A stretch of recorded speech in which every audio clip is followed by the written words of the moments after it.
Hi everyone, here we've got DOOGEE N30 and let me share with you how to change the ringtone on this device. So first of all, let's enter the settings, and here we have to scroll down to find sounds. Now let's scroll down and tap on advanced, and as you can see here we've got a whole ringtone section. We can change the ringtone for calls, this is the very first option, but also for the notifications and alarms. Let me show you how to do it using the phone ringtone, and we've been transferred to the full list of all available defaultly installed ringtones from which we can choose. What's more, we've got the option add ringtone, so after tapping on it we will be transferred to our own files.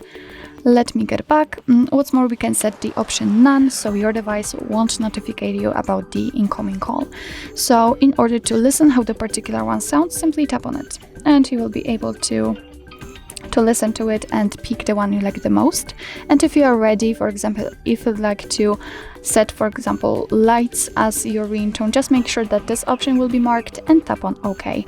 And as you can see, it is notified right here, so it means that from now on your device will use the chosen ringtone in order to notify you an incoming call.